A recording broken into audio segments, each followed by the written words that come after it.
Чао, рагаци! Днес ще ви разходя из историята на кафе Мокадор, която започва през далечната 1964 година.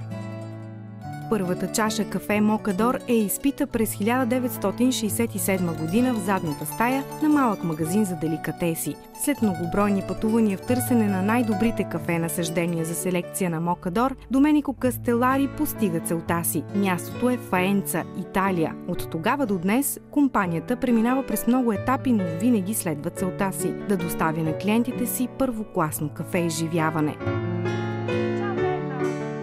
През 90-те години на миналия век Мокадор се превръща в една от първите компании, разработили капсули за кафе. Скоро идват и първите кафе-машини за капсули, които пускат единична доза еспресо и са подходящи за дома или офиса. Експанзията продължава и до днес.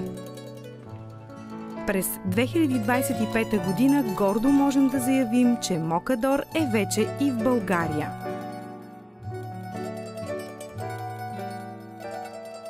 Мокадор. Една чаша, много истории.